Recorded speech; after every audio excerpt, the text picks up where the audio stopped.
திறமை இல்லாட்டியும் வாரிசுங்கிற ஒரே காரணத்துக்காக தலைமை பொறுப்பு, உருப்படியாக ஒன்றுமே செய்யாட்டியும் காசு கொடுத்து தங்களுக்கு தாங்களே பட்டப்பேர் வச்சுக்கிறது, இவரோட வீக்னஸை பயன்படுத்தி ஜாலியாக பொழுது போக்குற கூட இருக்கிற கூட்டம்னு காமெடி மன்னனா திரையில நம்மளை சிரிக்க வச்ச புலிகேசிக்கும் நிஜ வாழ்க்கையில நம்மளை சிரிக்க வச்சுக்கிட்டு இருக்க ஸ்டாலினுக்கும் பல ஒற்றுமைகள் இருக்குது. அதில் சிலதை மட்டும் இப்போ சொல்கிறேன். எப்படி புலிகேசிக்கு சொந்த புத்தின்னு ஒன்று கிடையாதோ அதே மாதிரி தான் நம்ம ஸ்டாலினுக்கும். புலிகேசிக்கு அவரோட மாமா சங்கிலி மாயனும் மங்கினி பாட்டியரும் எப்போவுமே கூட இருக்கணும்னா, ஸ்டாலினுக்கு அவர் கையில் இருக்கிற துண்டு சீட்டும் துரைமுருகனும் எப்போவுமே கூட இருந்தாகணும். புலிகேசியாவது மாமா கூட இல்லாதப்ப தனியாக ஏதாவது முடிவெடுப்பார். ஆனால் ஸ்டாலின் துண்டு சீட் இல்லாமல் பேசுறதெல்லாம் அது இந்த ஜென்மத்திலேயே நடக்காது. அந்த சோழபுர நாட்டில் வழிப்பறி கொள்ளையர்களோட அட்டகாசம் அதிகமாக இருக்கும். அதுக்கான காரணம் என்னன்னு பார்த்தா, அவங்கள அடக்க வேண்டிய பொறுப்பில் இருக்கிற புலிகேசி அதை செய்யாமல் அவங்க கூட ஜாலியாக சிரித்து பேசி கொள்ளையிலேயே பங்கு பிரித்து வாங்கிக்குவார். இவர் கதையும் அதே தான். கட்சிக்காரங்க செய்கிற அராஜகங்களை அடக்கி ஒடுக்காமல் அவங்களுக்கு பதவி கொடுத்த அளவு பார்ப்பாரு நம்ம ஸ்டாலின். கடைக்கடையாக ஏறி அராஜகம் பண்ணுறது யாருன்னு 2006-17 தமிழ்நாட்டுடைய சட்ட ஒழுங்கு எப்படி இருந்துச்சுன்னு நாங்கள் சொல்லி தான் தெரியணுமா என்ன? மக்கள் எக்கேடு கெட்டு போனால் என்ன, இனாம் தான் நம்ம உயிர் மூச்சு அப்படின்னு சொல்லி புலிகேசி வெளிநாட்டுக்காரங்களுக்கு உற்சாகபானம் விற்க அனுமதி கொடுப்பாரா? அதே மாதிரி தான் இவங்களும். மக்களை பற்றியெல்லாம் கவலைப்பட மாட்டாங்க. நான் உனக்கு சாராய ஃபேக்ட்ரி கட்ட அனுமதி தருவேனா, நீ எனக்கு உன் லாபத்தில் பங்கு கொடுப்பியான் அப்படின்னு டீல் போட்டு எம்பியிலேருந்து நெருங்கின நண்பர்கள் வரைக்கும் இருக்கிற எல்லாருக்கும் சாராய ஃபேக்ட்ரி கட்ட அனுமதி கொடுத்து வச்சு புலிகேசி மாதிரியே இவங்களும் மக்களை போதைக்கு அடிமையாக்கி அதில் வர லாபத்தில் பங்கு வாங்கிட்டு இருக்காங்க இன்னைக்கு வரைக்கும்.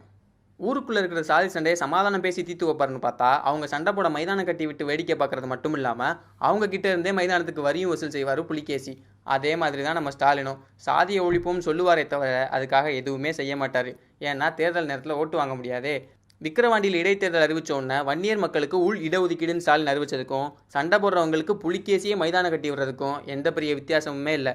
ரெண்டு பேரோட நோக்கமும் சாதியை வச்சு சுயலாபம் பார்த்துக்கிறது மட்டும்தான். வேற ஒருத்தர் உடம்புல தன்னோட தலையை வச்சு வரைஞ்சி புலிகேசி வரலாறையே திரிப்பார். அதே மாதிரி தான் நம்ம ஸ்டாலினும். எமர்ஜென்சிக்கு எதிராக பேசி நிறைய பேர் மிசா சட்டத்தில் ஜெயிலுக்குள்ளே போக, வேற ஏதோ தப்பு பண்ணிட்டு ஜெயிலுக்குள்ளே போன நம்மால் இன்னைக்கு வர நானும் மிசா சட்டத்தில் தான் ஜெயிலுக்கு போனேன்னு சொல்லிட்டு திரிகிறாரு. வரலாறை திரிக்க நம்ம ஆளுங்களுக்கு சொல்லியா கொடுக்கணும்? 100 வருடங்களுக்கு பிறகு வரப்போகும் மடையர்களுக்கு நான் எப்படி இருந்தேன் என்று தெரியவா போகிறது? வரலாறு மிக முக்கியம் அமைச்சரே. படத்தில் வர வேற எந்த காட்சியை மறந்தாலும் உள்ளுக்குள்ள வீரமா வசனம் பேசிட்டு வெளியே போய் வெள்ளக்கொடி காட்டி டான்ஸ் ஆடுற இந்த காட்சியை யாராலையும் மறக்க முடியாது.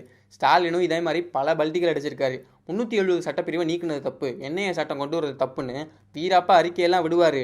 ஆனால் கொஞ்ச நாளைக்கு அப்புறம் அவரே 370 சட்டப்பிரிவை நீக்கினது தப்பு இல்லை, நீக்கின முறை தான் தப்பு அப்படின்னு அறிக்கை விட்டுட்டு எந்த என்ஐஏ சட்டத்தை எதிர்த்து பேசினாரோ அதே சட்டத்தை ஆதரித்து அவங்க எம்பிக்களையே நாடாளுமன்றத்தில் ஓட்டும் போட சொல்லிடுவார். இந்த 6 ஒற்றுமைகள் மட்டும்தான் இல்லை, இன்னும் எத்தனையோ ஒற்றுமைகள் இருக்குது. இன்னும் கொஞ்சம் அலசி ஆராய்ஞ்சு பார்த்தா ரெண்டு பேருக்குமே எந்த வித்தியாசமும் இல்லை. திரையில் வந்த நம்ம புலிகேசிக்கு நிஜத்தில் ஒரு உருவம் கொடுத்தா அது சாட்சாத் ஸ்டாலினா தான் இருப்பாருன்னு உங்களுக்கே புரியும். மன்னியுங்கள் மன்னா, அவசரத்தில் உண்மையை உளறிவிட்டேன். நிறுத்துவன் பிரதாபத்தை.